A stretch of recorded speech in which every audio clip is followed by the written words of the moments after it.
Assalamualaikum warahmatullahi wabarakatuh.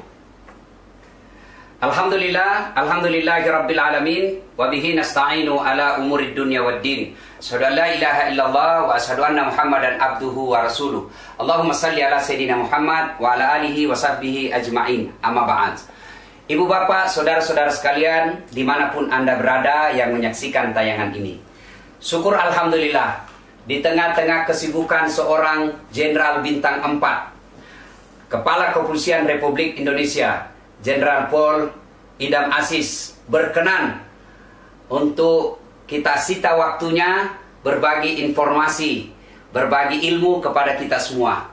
Ini kesempatan yang sangat langka, karenanya saya berterima kasih dan bersyukur kepada Allah atas acara yang insya Allah manfaat. Pada kesempatan ini kita akan ngobrol perkara iman menjelang buka puasa. Nah, bersama kita Bapak Jenderal Polisi Idam Aziz, saya akan bertanya beberapa hal dan Pak Jenderal boleh juga bertanya kepada saya tentang beberapa hal. Ya, gimana kabar Pak Jenderal? Alhamdulillah, wa syukurillah, saya dalam keadaan sehat-sehat di Jakarta. Pak Ustadz gimana? Saya alhamdulillah sehat walafiat ada di Makassar. Meskipun saya sempat menjadi ODP, orang dalam pengawasan, sebab saya pernah ketemu kontak fisik Jenderal dengan seorang yang terpapar positif corona, Bapak Profesor Dr. Idrus Paturusi, mantan Rektor Unhas. Saya adakan wawancara, 9 hari setelah wawancara itu beliau periksa, ternyata beliau positif terpapar COVID-19. Tapi alhamdulillah setelah saya isolasi diri selama 22 hari, saya periksa juga beberapa kali, hasil semua negatif. Cuma begitu di hari ke-23 saya mulai ada kelainan jiwa Jenderal. Sebab anak istri saya kan di kampung, saya sendiri di rumah Jenderal. Isolasi mandiri, semua saya urus sendiri. Di hari 23 saya mulai kelainan jiwa. Sebab saya duduk-duduk di kursi sofa ruang tamu. Itu bantal yang ada di kursi sofa, saya kira istri saya. Saya bilang, bahaya ini, saya sudah mulai kelainan jiwa ini. Alhamdulillah. Sehat walafiat, alhamdulillah. Ya, kita ini profesi sama Jenderal. Nabi jelaskan kalau kau melihat kebatilan maka cegahlah dengan tanganmu. Ini Jenderal yang punya tangan ini. Apa ini tangan? Kekuasaan. Ini tangan sebagai Kapolri. Kemudian kalau tidak punya kekuasaan kata Nabi, pabilisani, dengan lisanmu. Ini tugasnya Ustaz. Ya, menyampaikan. Maka kita sama-sama beramar ma'ruf nahi mungkar. Satu melalui dengan jabatan, satu melalui mimbar. Insya Allah semua menjadi amal kebaikan di sisi Allah. Amin. Nah, selama bulan suci Ramadan ini Jenderal tentu beda dengan tahun-tahun yang lalu. Selama Jenderal menjadi manusia, menjadi beragam, menjadi Islam, tentu baru tahun ini mengalami puasa di rumah saja dan tarawih tidak boleh ke masjid. Nah, bagaimana kehidupan selama Ramadan ini? Bagaimana aktivitasnya Jenderal? Ya, alhamdulillah. Selama bulan Ramadan ini saya kira sudah memasuki hari ke 21 sekarang, kalau saya tidak salah ya.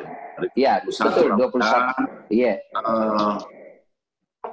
Saya dalam keadaan sehat, aktivitas sehari-hari juga mengikuti setiap hari ratas dengan Bapak Presiden melalui Vikon, rakor, maupun kegiatan-kegiatan video conference melalui bersama para menteri, para menko, kemudian juga kegiatan di internal Polri kita lakukan melalui Vikon kepada seluruh para Kapolda maupun rekan-rekan PJU. PJU itu maksudnya pejabat utama. Ada juga yang secara langsung kita berikan arahan, saya berikan arahan, tapi tentu mengikuti protokol WHO, protokol kesehatan, serta aturan-aturan yang sudah dikeluarkan oleh pemerintah melalui Menteri Kesehatan. Alhamdulillah sampai hari ke-20 ini seluruh aktivitas di institusi Polri berjalan dengan baik karena memang kita sadar bahwa negara dalam situasi pandemi corona ini membutuhkan institusi Polri untuk memberikan pengabdiannya yang terbaik sehingga negara kita ini sesegera mungkin bisa keluar dari masalah pandemi corona ini. Itulah kegiatan saya sehari-hari sampai di hari ke-20 ini, Pak Ustadz. Termasuk sekarang saya bicara sama Ustadz kebanggaan. Kebanggaan saya secara pribadi, kebanggaan seluruh masyarakat di Sulawesi. Saya juga bangga ini bisa bicara sama Ustadz dengan pengikutnya yang kurang lebih 80 juta. Jadi saya ini ya, jadi Jenderal, kita kasih saya ini 3G, 3G. Apa itu? Gola-gola gatta.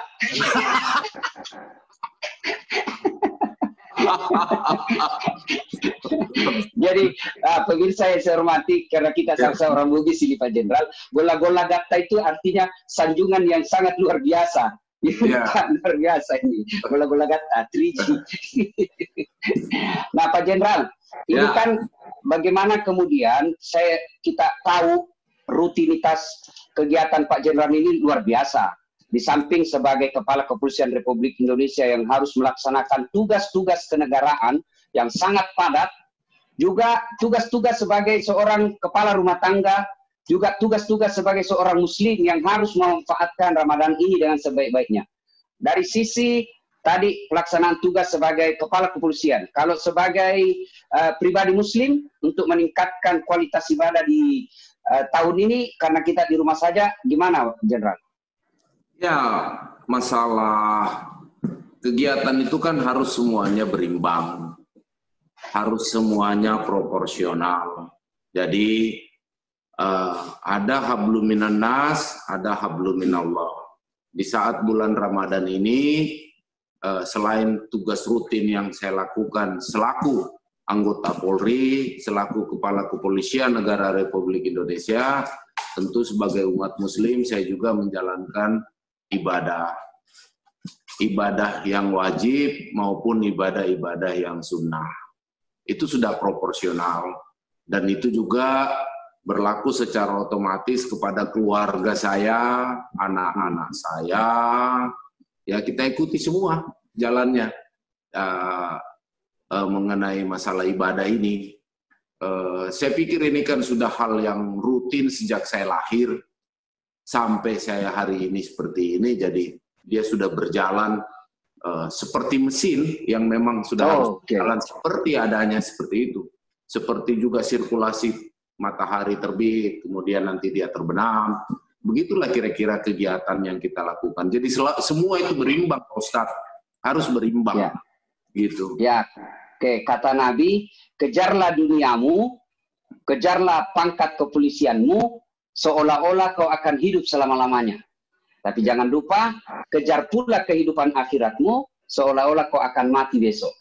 Nah, karena semua akan mati. Semua. Kullu nafsin saikatil maut. Semua akan mati. Orang kaya. Kullu nafsin daikatul maut. Itu mati kita. Tapi Pak Jenderal jangan terlalu banyak keluarkan ayat. Nanti saya tidak ada kerjaan, kasihan.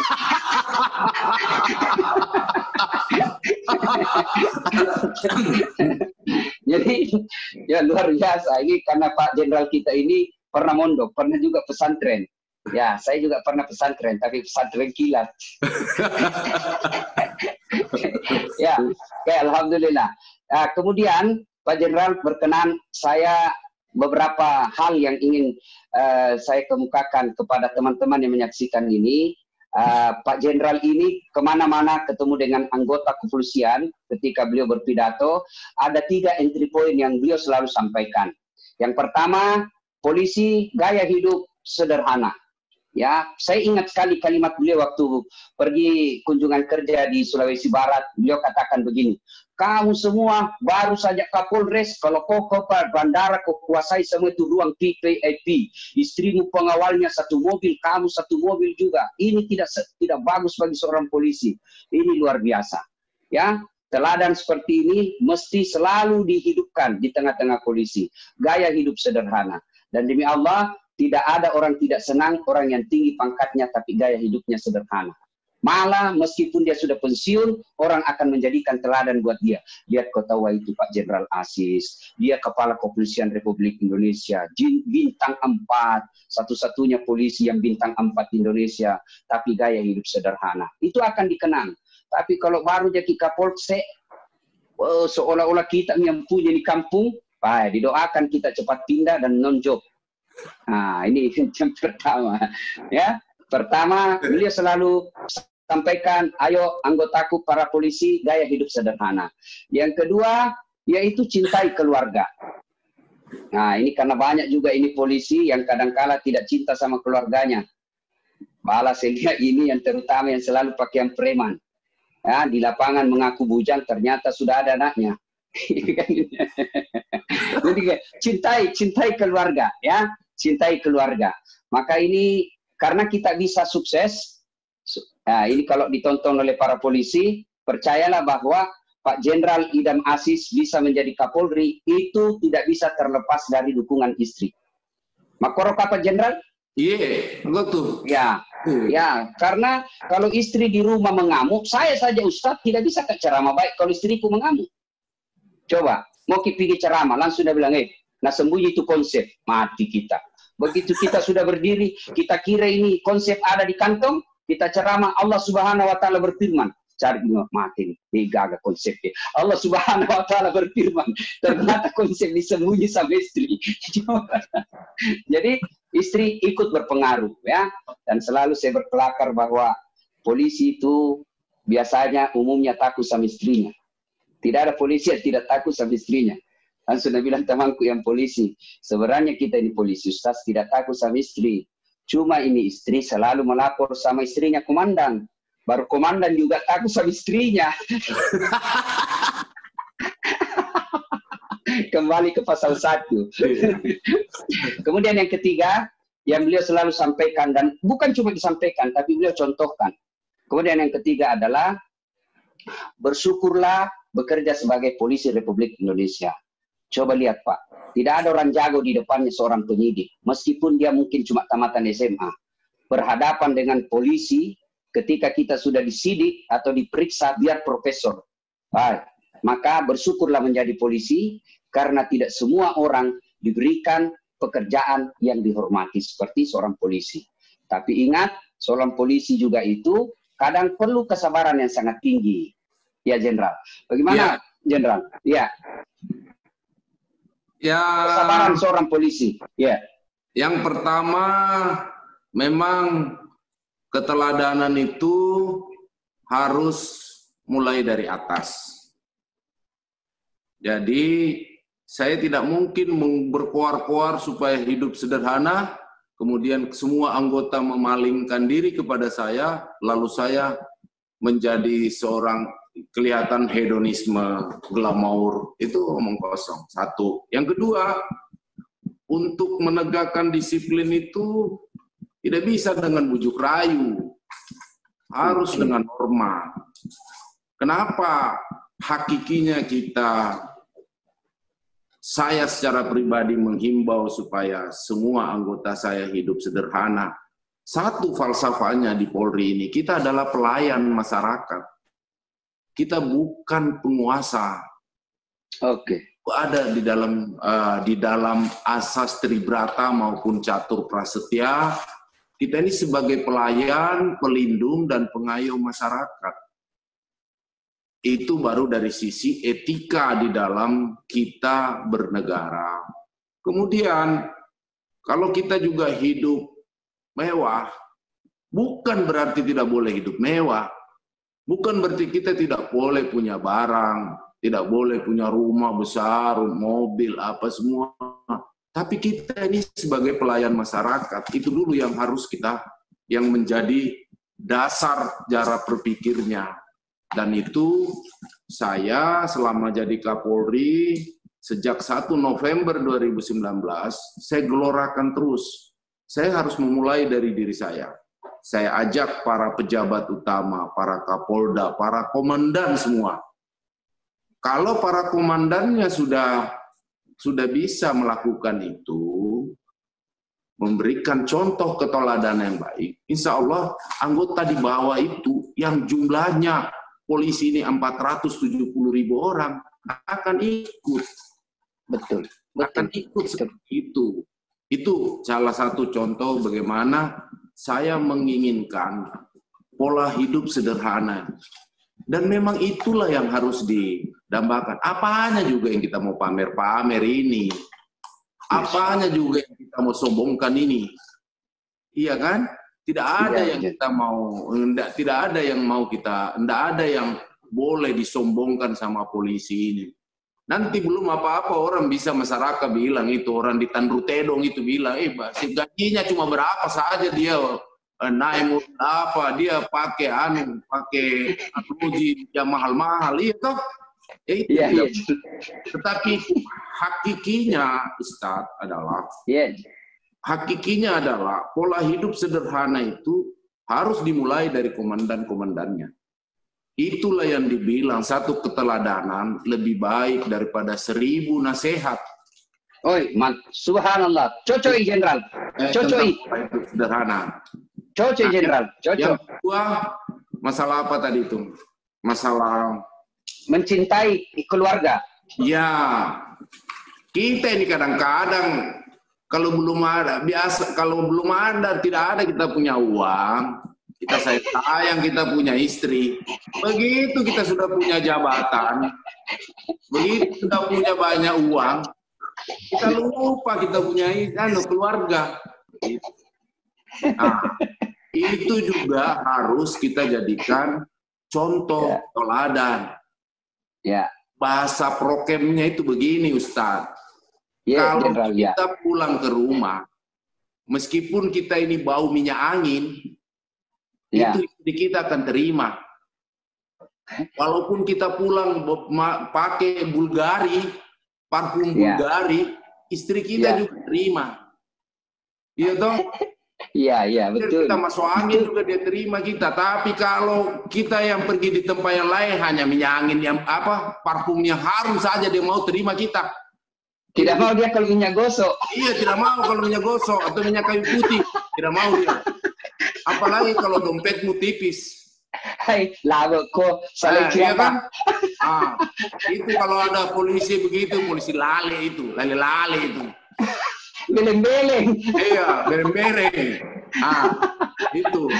Jadi, hakikinya itu, Ustaz. Hakikinya itu adalah, ingat, di balik kesuksesanmu sebagai anggota Polri, itu ada keluargamu yang setiap saat mendoakanmu dan menerimamu dengan apa adanya. Kau dalam keadaan sehat, kau dalam keadaan sakit, dalam keadaan galau apapun, dia akan menerima kamu seutuhnya. Itu sebenarnya hakikinya kenapa saya selalu mengumandangkan bahwa bersyukurlah, jangan kau pernah lupa terhadap keluargamu. Apa yang kamu dapat hari ini, jabatan, harta, pangkat, itu kan hanya titipan Allah. Wa subhanallah biyadihi malakutu kulli shay'in fa ilaihi turja'un. Yasin ayat 83. Tahu? Mati saya ini. Yang risetnya jawab. Bukan. Saya mau memberi gambaran bahwa kalau Tuhan sudah mau, dia bicara di Yasin ayat 82. Bangga saya, Jenderal. Bangga kalau saya. Dia sudah juga mau mengambil jabatan kita, dia sudah dia tuangkan di ayat Yasin 83. Iya toh? Iya. Iya, Jenderal. Tidak boleh terlena dengan itu. Itu masalah yang warga. Terus kemudian yang terakhir tadi apa kita mau tanya? Ya, tentang bersyukur sebagai seorang polisi. Kesabaran harus ditingkatkan. Sebagai pelayan masyarakat, dia harus selalu menampilkan sisi yang humanis. Dia tidak boleh menjadi monster. Karena yang kita hadapi adalah masyarakat kita sendiri, saudara kita sendiri, keluarga kita sendiri. Dan kewajiban kita sebagai Polri, kewajiban kita ini memberikan pelayanan, perlindungan, dan pengayoman. Itu satu, itu. Kemudian bagaimana apa yang telah kita dapatkan ini kita syukuri. Fabi'ai ala'i rabbikuma tukadziban. Ya kan? Iya. Itu. Jadi sebenarnya polisi itu kalau sudah melakukan ini, dia masuk surga semua. Masuk surga dia semua. Yakin saya. Iya, masuk surga dia semua. Seperti itu. Semoga ini nanti banyak polisi yang dengar saya punya omongan ini, supaya mereka paham betul bagaimana yang namanya hidup sederhana, bagaimana mencintai keluarga, bagaimana bisa mensyukuri bahwa apa yang dia sudah dapat. Ada satu pomeo ini postat, makanya kadang yang kita bilang tadi, gantungkan cita-citamu setinggi langit, tetapi kamu rendahkan dirimu serendah-rendahnya di bumi. Makanya ada kadang-kadang jangan kita itu menengok terlalu tinggi. Itu tetapi kita datar-datar saja supaya kita tahu bahwa kita sekarang ini sudah jadi anggota Polri. Alhamdulillah pemerintah memberikan kita pangkat jabatan untuk memberikan pengabdian terbaik kepada masyarakat. Ya kan? Harus kita bercermin juga bahwa masih banyak masyarakat kita di seluruh Indonesia ini hidup dalam keadaan kekurangan. Itulah tadi yang namanya sikap empati. Kalau kita sudah pandai bersyukur, maka sikap empati itu selalu akan muncul. Nah, kita berharap seluruh anggota Polri di Indonesia ini punya empati yang lebih untuk memberikan pelayanan kepada masyarakat. Itu Pak Ustadz. Ya, subhanallah, saya ingin menggarisbawahi Pak. Ini tentang keteladanan. Rasulullah itu berhasil, bayangkan, yang tadinya ada 4 Tuhan di Mekah, kemudian Nabi datang mengatakan, Kun huwallahu ahad, 1 Tuhan. Yang tadinya perempuan dihina, dianggap sebagai aib dalam keluarga, tiba Nabi mengangkat derajat wanita ketika mengatakan wanita adalah tiang negara. Kemudian pada saat itu khamar dia jadikan sebuah tradisi, bukan cuma diminum, bahkan dimandi pada saat itu. Tapi datang Rasulullah mengatakan bahwa khamar itu haram. Dan sampai detik ini di Mekah tidak ada menyembah berhala, tidak ada lagi khamar, wanita dimuliakan. Kenapa Nabi sukses membalik pada saat itu? Pada waktu itu Nabi tidak punya tim sukses. Pada waktu itu Nabi tidak punya donatur. Tidak ada yang bisa memberikan dana untuk pergerakannya. Tapi berhasil. Sebab kenapa? Karena seperti yang Jenderal katakan tadi. Nabi memberikan keteladanan. Ia satu kata, satu dengan perbuatan. Ya? Taroada, tarogau. Taroada, tarogau. Betul sekali. Nah, ini biasa begini. Biasa polisi ngomong sama saya ini, Jenderal. Tabe, gas-gas full sedikit ini, Jenderal. Ya. Biasa anggota polisi ngomong begini, Kodong. Nah, bilang kita ini Kodong polisi anak buah, Ustaz. Mau pergi istrinya komandan. Nah, bilang, sini dulu, siap komandan.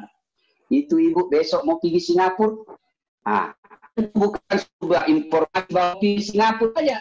Tapi ada di dalamnya belikan tiket, dibelikan PP, bukan cuma istrinya komandan. Tapi juga temannya istrinya komandan. Bukan cuma itu, tentu ada juga pembeli oleh-olehnya.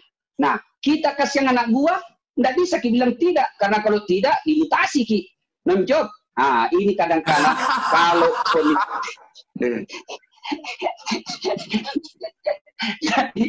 jadi kalau pemimpinnya bisa memberikan keteladanan, aku yakin, saya juga yakin, Jenderal.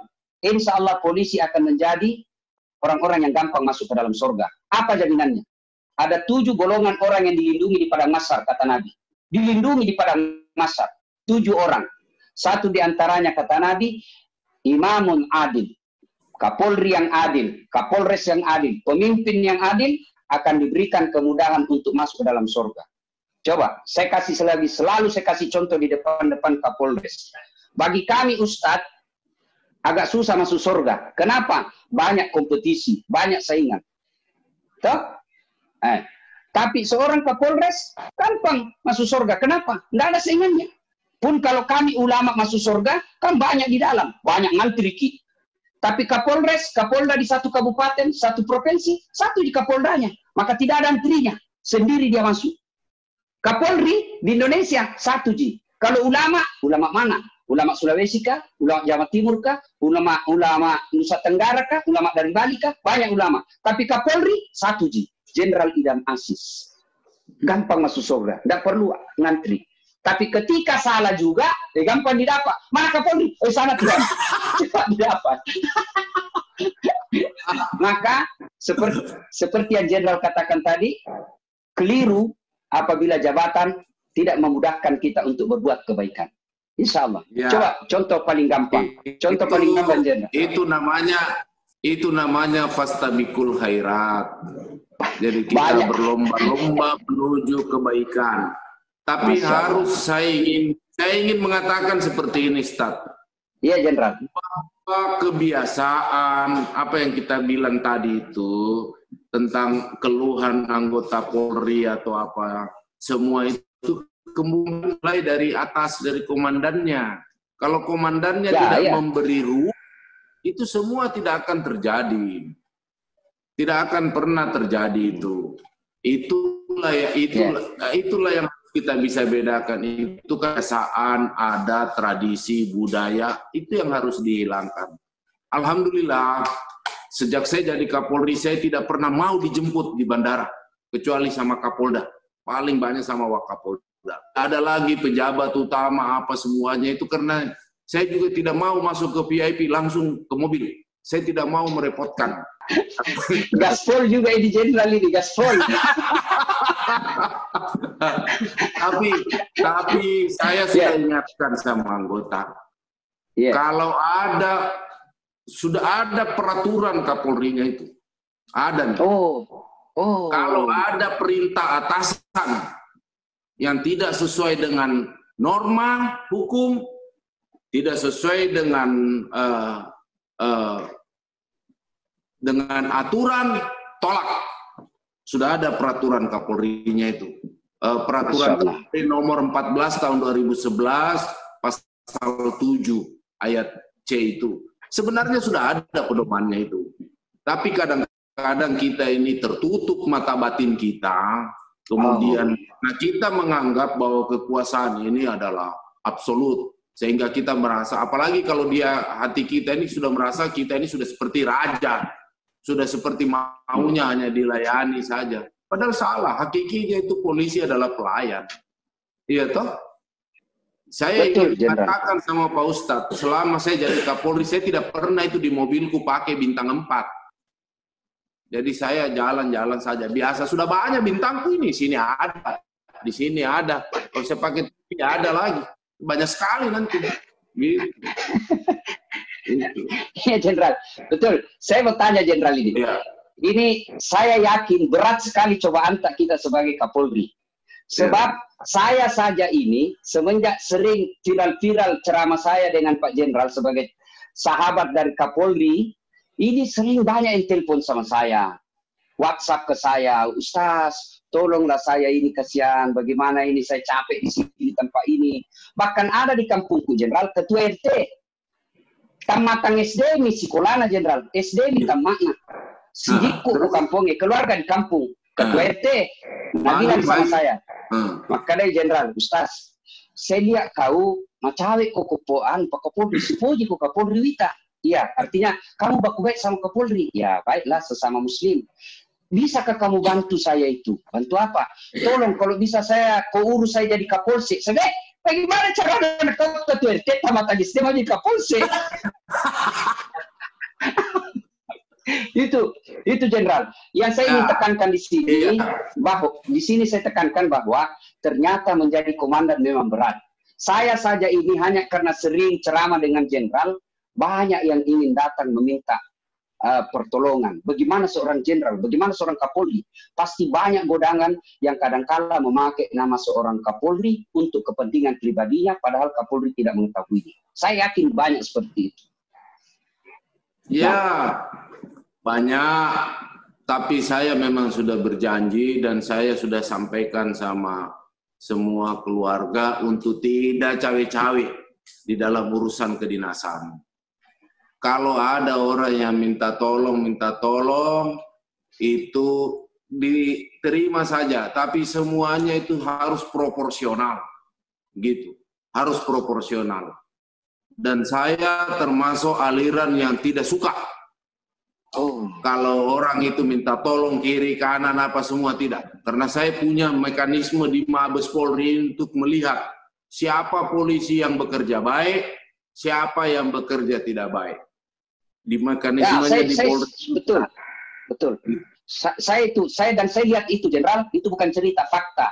Bagaimana kita lihat di medsos, seorang polisi yang tidak pernah mendaftar untuk sekolah perwira di Sulawesi Utara, kalau saya tidak salah, karena membantu pemakaman korban COVID, langsung dikasih jatah untuk sekolah. Ya, dan ini saya kira sangat luar biasa, memotivasi buat teman-teman yang anggota Polri untuk seperti yang kalau Jenderal katakan bahwa ada mekanismenya, siapa polisi yang bekerja dengan baik tanpa ada KKN, insya Allah dapat penghargaan dan dapat apa yang dia hendaki. Ya. Jadi itu tadi yang saya bilang, kadang-kadang kita harus bisa membedakan mana budaya, mana tradisi, mana adat, mana kebiasaan. Nah, kalau di Polri ini kan mekanismenya sudah ada. Makanya kenapa saya juga punya kebijakan tidak boleh ada anggota yang menghadap sama saya di kediaman Patimura ini. Karena saya tahu itu anggota Polri itu mulai dari jenderal sampai yang di bawah, itu kalau menghadap cuma 3. Pertama, minta jabatan. Kedua, mempertahankan jabatan. Ketiga, minta sekolah. Tidak lebih itu. Hanya dibungkus dia pura-puranya di silaturahmi. Terus nanti bawa tenteng, ya toh, bawa ikan bakar, itu tidak baik.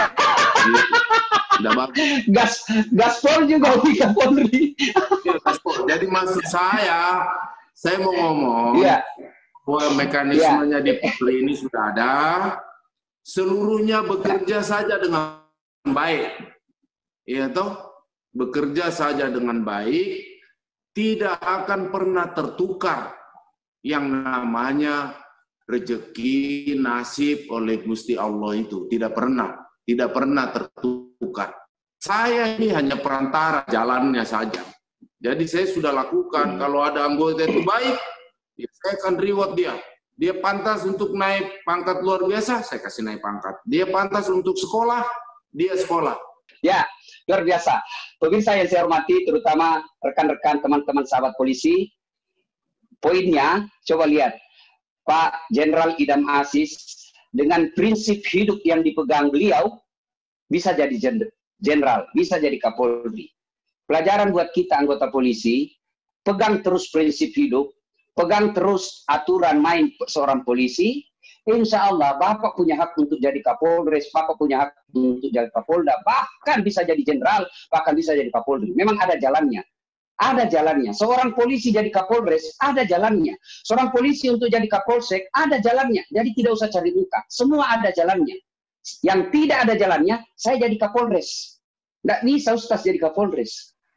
Maka seorang polisi, pegang baik-baik apa yang beliau sampaikan tadi, kerja saja dengan baik, rezeki tidak akan terambil. Jangankan diambil orang, tertukar saja tidak. Nah, tentu dalam perjalanan itu ada riak-riak dan ombak-ombak. Ada dalam bahasa agama, cobaan. Ibu bapak, saudara-saudara sekalian, Pak Jenderal, saya tahu sekali Jenderal ini sering menyanyi. Mungkin di tengah-tengah wabah seperti ini, berkait dengan himbauan untuk tidak mudik, supaya orang tidak mudik, perlu juga sebelum kita mendengarkan, berkenan Pak Jenderal mendengarkan, melantungkan lagu favoritnya, kita mau dengar hiburan buat polisi yang kerja kasihan. Karena polisi juga ini memang susah hidupnya ya. Kadangkala dibenci oleh masyarakat, tapi dirindukan. Coba lihat, saya selalu bilang Jenderal, jangan kau musuh itu polisi. Kalau rumah dirampok, anak diperkosa, suami dibunuh, siapa kita cari? Bukan itu pengustas, bukan. Siapa dicari? Rumah diserobot tanahnya, siapa kita cari? Polisi. Mobil dirampok, siapa kita cari? Polisi. Maka, kalaupun ada polisi yang tidak bagus, tidak seperti harapan kita, jangan dimusuhi institusinya, tapi didoakan mudah-mudahan kembali ke jalan yang lurus. Nah, himbauan Kapolri untuk tahun ini kita tidak mudik. Kenapa tidak mudik? Mudik itu ibadah, ya. Apalagi kalau orang tua kita di kampung. Silaturahmi itu ibadah, kebaikan, birrul walidain. Tapi untuk tahun ini kita tidak mudik. Sebab apa? Menghindari penularan wabah. Niat kita baik, tapi kalau cara salah, bisa jadi menjadi petaka buat kita. Karenanya mohon keikhlasan untuk mudik tahun ini, biaya mudiknya kita transfer saja. Kirimkan orang tua. Atau video call. Bisa. Sekarang lebih modern lagi. Video call terbatas bisa dengan acara Zoom, telekonferensi. Bisa. Insya Allah tahun ini dengan tidak mudik menjadi lebih mulia daripada mudik. Karena kalau mudik bisa jadi kita membawa wabah ke kampung kita. Nah, Pak Jenderal seperti yang saya katakan tadi, berkenankah Pak Jenderal menyantunkan lagu-lagu Bugis, lagu andalannya, karena banyak sekali lagu andalan Pak Jenderal, bisa barangkali 1-2 bait kita dengar lagu. Ya, Tat, begini, sebelum saya mengakhiri ini, izinkan saya selaku Kepala Kepolisian Negara Indonesia untuk memberikan beberapa himbauan. Yang pertama, sebagai Kapolri, saya telah mengeluarkan maklumat Kepala Kepolisian Negara Republik Indonesia untuk melakukan dan tidak melakukan hal-hal yang berhubungan dengan wabah COVID-19 ini. Ya, di dalam maklumat saya sudah jelas. Yang kedua, sebagai umat Islam, kita ini kan harus mengikuti apa yang menjadi anjuran baik itu ulama maupun umaro. Umaro dalam hal ini adalah pemerintah. Nah, sekarang ini negara kita sedang dilanda COVID-19. Virus corona yang sudah di seluruh provinsi, seluruh Republik Indonesia ini. Sehingga saya mengajak seluruh saudara-saudaraku yang menjadi pemirsa di YouTube-nya Pak Ustadz Dasat ini, agar marilah kita mentaati semua apa yang sudah dihimbau oleh pemerintah untuk kita tidak lakukan, termasuk himbauan mudik tadi. Salah satu amalan yang kita juga akan dapatkan ketika kita mengikuti apa yang menjadi anjuran ulama maupun umaro. Saya juga berpesan, tetaplah pada standar tentang masalah supaya kita terhindar dari COVID. 1, hidup sehat. 2, budaya cuci tangan. 3, budaya pakai masker. Dan yang keempat, tentang physical distancing. Kalau orang kampung kita itu, kok jaga jarakmu itu physical distancing namanya itu. Gitu? Nah, tolong ini kata-kata saya disampaikan betul. Insya Allah, kalau kita seluruh masyarakat Indonesia 270 juta jiwa ini, 270 jiwa ini mengikuti anjuran pemerintah dengan minimal 4 tadi, program hidup sehat, cuci tangan, pakai masker, terus physical distancing, insya Allah negara kita ini cepat akan keluar dari bencana COVID ini. Ingat, bukan negara kita saja yang mengalami. Sampai hari ini sudah 212 negara di seluruh dunia ini mengalami pandemi corona. Sehingga kita harus, dalam situasi begini, kita harus bergotong royong.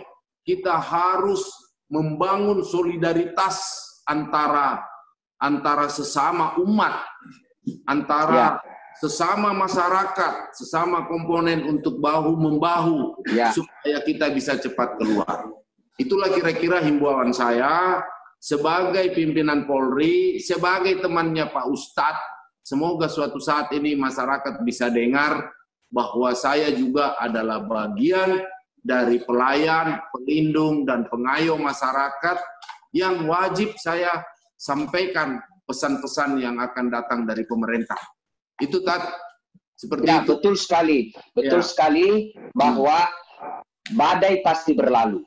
Musibah ini pasti berakhir. Seperti Allah berfirman, la yukallifullahu nafsan illa wus'aha. Tidaklah sebebankan sebuah beban kepada hambaku kecuali pasti dipikul, mampu dipikulnya. Berarti masalah ini pasti akan lewat. Ya. Cuma kapan lewatnya, kapan berakhirnya, tergantung kedisiplinan kita. Dan kedisiplinan itu sangat erat dengan kesabaran. Ramadan ini melatih orang untuk menjadi insan yang sabar. Kalau Ramadan ini nilai-nilai kesabaran mampu kita amalkan, sabar untuk di rumah saja, disiplin untuk seperti yang dihimbaukan tadi, hidup sehat, jaga jarak, pakai masker, cuci tangan, insya Allah badai ini cepat berlalu. Dan percaya juga saudara-saudara sekalian, Allah tidak membebankan sesuatu beban kecuali kita mampu memikulnya, dan beban itu ketika Allah kasih beban pasti ada jalan keluarnya. Waman yusri yusra. Ya. Bersama dengan kesusahan pasti akan ada jalan keluar. Jalan keluarnya ikuti sunnatullah. Sunnatullahnya ikuti fatwa majelis ulama, ikuti himbauan ulama, ikuti maklumat Kapolri, taati perintah pemerintah kita, insya Allah cepat berlalu. Selama kita disiplin, insya Allah cepat berlalu. Ya, ya, untuk menutup ya. Makasih Pak Ustadz. Di episode lain baru saya nyanyi depannya saja. Okay. Apa yang kita depannya saja. Angin mamiri atau di sini gitu kan. Nanti angin mamiri. Tidak jadi berat ini. Satu bait saja. Satu bait. Angin mamiri saja. Angin mamiri jenderal. Ya. Angin mamiri kupasan. Tujui tontonganna tasarua takalupa. Assalamualaikum warahmatullahi wabarakatuh. Waalaikumsalam warahmatullahi wabarakatuh.